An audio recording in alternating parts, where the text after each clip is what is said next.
So today we're gonna do something that I've never done before on camera, which is well, it looks like I gotta back these all off, which is a review on the car I'm working on. So I have driven this car. I have driven it like probably about 100 miles. It's a friend of mine's car, so I had a little leeway with being able to drive it, unlike most cars. So this car is a 23 LC500. It's equipped with a naturally aspirated V8. I believe it's a 5.0. One of you Lexus nerds can correct me if I'm wrong. So this thing, I call it Lexus's supercar. It's not a supercar on paper, but when you get in it and you drive it and you put it in Sport Plus and you put your drop top down, it's damn near a supercar. I personally, when I drove this car, immediately I thought to myself that I want to buy it. So I hit up my boy. I said, "Yo, you want to sell this LC?" And he was like, "No." So the funny thing is I think my girlfriend sitting in the passenger seat had more fun than I did. Well, not really more fun than I did, but I was surprised. She's not really like super into going fast and super into like fast cars and stuff like that, but she loved this thing. She was the one that told me you should try and buy this car. So this car's window sticker is $113,000 for this spec. This has the Lexus's touring package, which comes with the bigger wheels. It comes with extended leather on the trim inside. What else does it come with? It comes with the man, I can't remember the name of the sound system. I'm trying to remember before I go and look. Mark Levington, whatever it's called. Here's the window sticker. Mark Levinson. There's no T. 13 speaker reference surround sound audio system.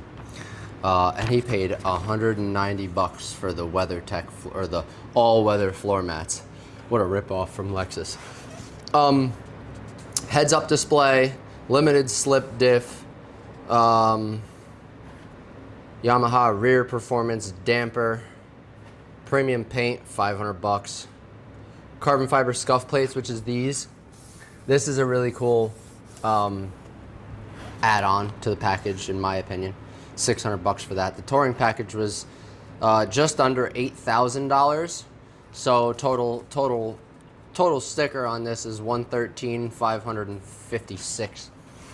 So would I buy this car brand new for $120?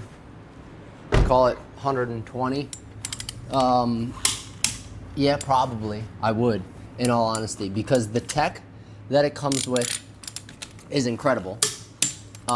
It's got like it has a thing in the package that's called Climate Concierge, and the Climate Concierge is basically like an auto heating and cooling system. It understands the temperature and it'll adjust the temperature. Obviously, a ton of cars do that, but it knows if you have the convertible down, it'll turn in here. If you bring your camera over here, you can see in the headrest it has this little slot, and that's actually a vent for air, so you can get heat and AC at 3 different settings on each. In the headrests, obviously heated cooling seats. It's weird, like when you're in it with the convertible, you just feel like heat or AC, whichever you have on, coming from all different directions. Comes up from the window, so it kind of bounces off the glass into your, your side, side of your face. 1, 2, 3, 4, 5, 6, 7, 8, 9.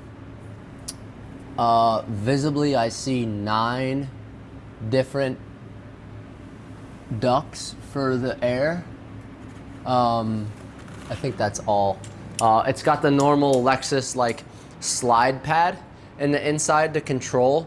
I really hate that feature, honestly. I think that's a really poor. It's cool. It's a cool idea that there's this little, slide touchpad to control your infotainment system.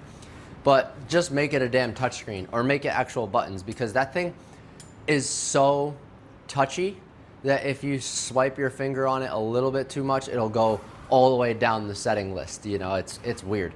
I don't prefer that. I'd rather have like the knob that BMW has.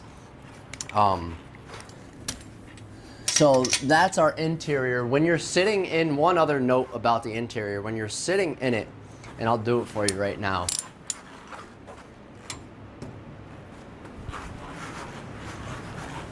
And the seats are pretty low to begin with. But when you sit in this car, it's got great sound dampening. But the side of this door panel is all the way up past your shoulders, so you feel like you're sitting in like a spaceship. It's pretty cool. It has this feel to it that just like, it's like a very comfortable hug. Some of these sport cars with their sport buckets, they hug you really well and you feel planted in your seat. And I feel very planted in the seat, but I also am very comfortable. And, when I was going fast in this car, I said to my girl, hold on to this and hold on to this, because it's there for a reason. So when you're sitting in the passenger seat of this car, you have brace points to hold on to put yourself back. It's got the cool clock there. This is kind of like, this lights up with LED lights. It's like a very Lexus feature. He's got the radar hardwired here. There's a sensor up here. One notable feature that's very interesting that I actually had to research because I didn't know why it was like that. I'll pop the hood for you so you can see. This hood has an eject system for pedestrians.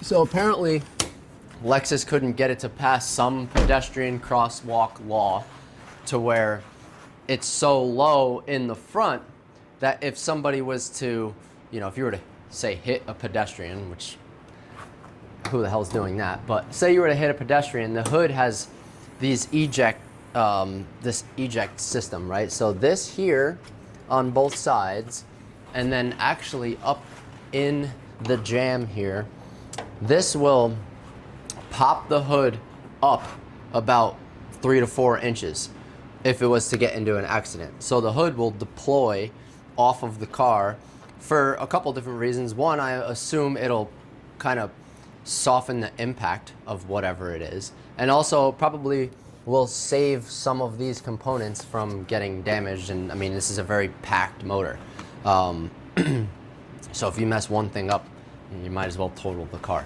So it's weird that they have that, but nonetheless, I thought it was pretty interesting. I saw these things and I was like, what the hell is it?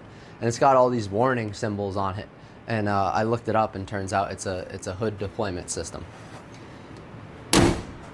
So, getting back to our review, let me finish this wheel. This was one of the last things I had to do. I just wanted to make sure. So we took these wheels off to clean them. I wanted to make sure I had them torqued down properly, because I just put them on with the drill when I moved it, because we had it sitting in the wash bay for a little while it was getting washed and detailed. So we did a detail on this car. Wheels off. I did an oil change, an oil service on this car,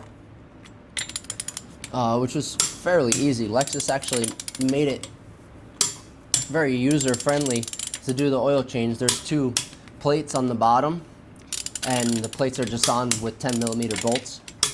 So I took off a total of 6 bolts to be able to change to get to the oil drain plug and the filter. The drain plug plate had 2, the filter plate had 4. So I took them right off, had super easy access to get to it. So I thought that was a great design from Lexus,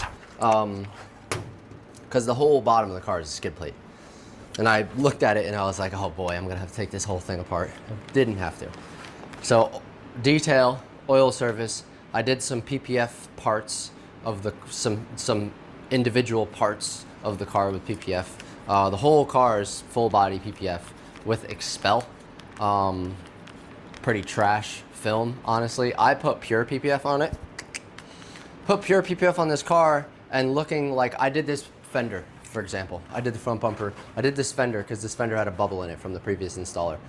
I personally can see the difference between this film and this Expel film just on color, right? The color comes from the resin, the glue on the bottom that adheres to the clear coat, the OEM clear coat.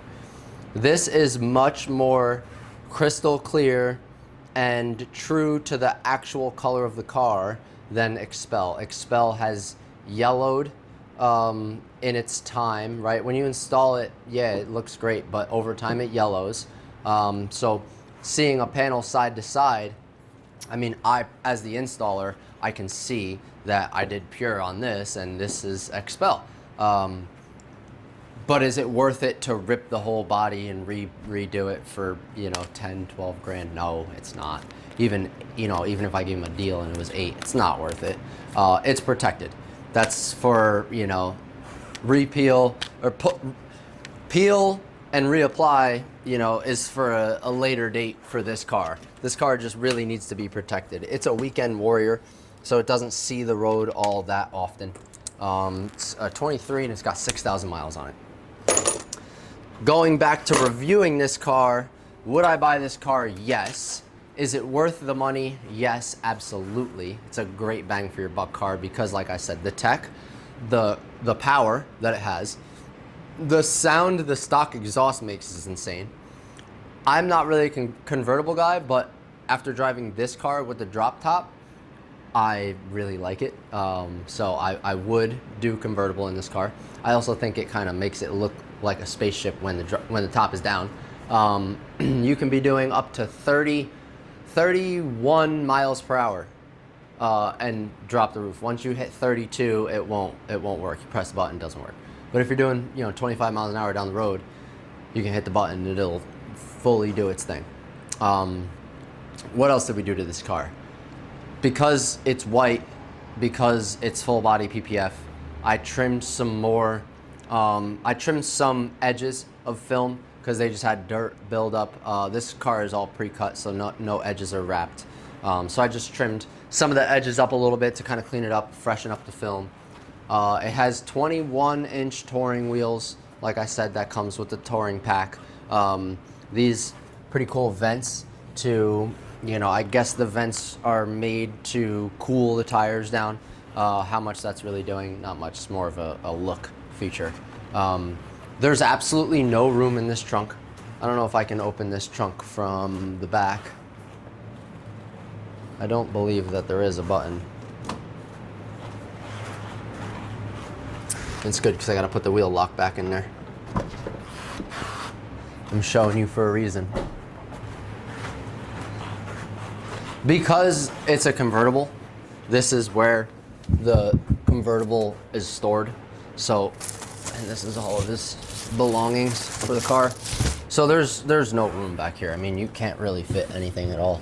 It's kind of just, I guess it's a good use of space for what it is, but you're not doing anything with it. Where the hell was the... I'm trying to find the right space for this wheel key. Guess I'll go right there. Looks like that would be the... Typically these things have like a designated spot for it. There's the battery. Original battery to the car. Comes with some tools, but most of the tools aren't even there. Okay. I did all 4 wheels, right? Mm-hmm. All right, good. was talking, I was sidetracked. I know that I got every lug on every wheel. I just didn't remember if I got all 3 wheels or all 4 wheels. Yeah, the front one you skipped for a little bit, but you went back. Okay, I went back and got that one. Good. All right. So this car is damn near wrapped up. I need to put it up in the air one more time to reinstall the lip. I did PPF on the front bumper, but I did Formula 1051 on the gloss black on the bottom of this lip, and then gloss black on this lip in here. So if you come in here, you can see I have it curing. So on this piece, which is what you see from the front, I didn't bother putting any of this because that attaches right to underneath the car. So I taped the line as to where, you know, the lip itself is exposed. So that's coated with 1051. That is done. It's just curing. I'll put it on tomorrow. And then this car, we still have to do it once over. I PPF'd it so there's so much, you know, water mist all over it. So we gotta just wipe it down. Make sure the interior is dialed from us getting back and, you know, in and out of the car and the driver's side. Wipe it all down, send it off. So this car's pretty much wrapped up. I've had the car for a couple weeks. I was waiting on the cutouts from my boy Drew for the front bumper because he has a plotter and I don't have a plotter. I just do things in bulk. That front bumper was a little too intricate to do in bulk. I send him film every once in a while and he will, you know, cut out my film, so I'm not using up his film. I actually got to send him some more for the next project, whatever that is. This car has tint on everything, including the windshield. The windshield is tinted with, I believe, 50%. You can see a little imperfection in the tint on the bottom there. The sides are 20%, which is perfect. You know, that's typically what I do with my cars. I do 35 on the windshield, just because I like the windshield a little bit darker, and then I always do it with ceramic tint, because the ceramic tint does have a little bit better visibility through it at night. So as far as rating this car, I would give it, you know, 10 being really untouchable. You know, no cars, I mean, maybe some Paganis. If I had a Pagani in here, maybe I'd make that a 10. If I had a Koenigsegg in here, that would maybe be a 10. But as far as, let's just stick to cars that have been serviced at 3C Detailing. This would be, you know, up in the, for me personally, up in the 8s. You know, I'd give it like an 8.3. It's not the, I would say it's one of the best, if not the best, Lexus / Japanese cars I've had in here. I'm a big German car guy, so I'm a little biased on that, but as far as Japanese engineering goes, this is definitely super high up there. As I mentioned before, this is like Lexus's supercar. So I know some of these are going for like mid 80s on Bring a Trailer, Cars and Bids, things like that. There's some crazy one-off specs of these LC500s that do go for, you know, $130. Those are fire, because, you know, I saw one that was, it was like a royal blue exterior and all white interior. And I was like, and that was the one that was like up in the 130s, and I was like, damn, you know, that's it. It said it was you know, somebody got a crazy allocation to build the car. Who knows the story behind it? I'm sure we can find out by doing some research, but nonetheless, crazy spec. I like white. If this was my car, maybe I would wrap it in stealth PPF, so it was matte white. I do like the red. This is a two-tone red, which is interesting. It's like a little bit of a darker red with a maroon to it. So actually, let's see what the window sticker says for the color of the interior. I actually was wondering that the other day. Yeah, it is a 5.0 liter V8. It's got 471 horsepower, which I feel like is a lie.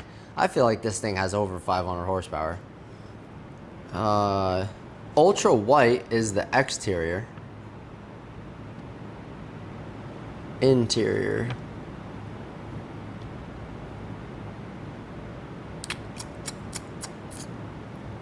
Heated, ventilated, leather trim, power adjustable front seats. Front tilt, telescopic steering wheel with controls. Doesn't every car have that? Yeah, I'm not seeing anything for the interior color, which is weird. Why don't they have a color?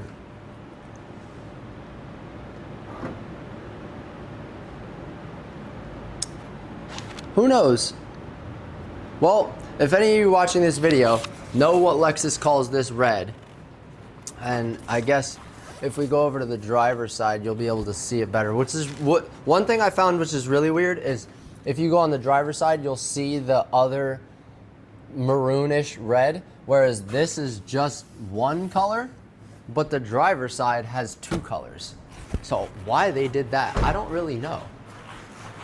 But take a look at this. You just saw that door, and now this door with the controls is maroon, and the center console is maroon as well. So that's a very interesting feature. That's not something that you see in most cars. Like the driver's side and the passenger side door panel does not match. But I personally like when I first got in this car, that's the first thing I noticed, that I didn't realize that the doors were different, but I realized that there was two different colors of red, and I kind of caught my eye, and I was like, man, that's cool. And it's got leather, all this stuff, which is typically plastic. Most cars, all this stuff is plastic. This is extended leather, and it's got the gray stitching, which is also really cool. For some reason, it has rear seats. There's absolutely no reason this thing should have rear seats. Nobody is ever getting in that rear seat. There's not even mats in the rear seat. I don't know if it's just like a law or what, but yeah, pretty cool car. Let's give it a 8.5. Thanks everybody for watching this YouTube video. We hope to see you next week for the next Thursday episode. We're gonna keep these videos rolling. I appreciate all the support. Please like, comment, subscribe, all that stuff. Have a good one. We'll see you on the next one.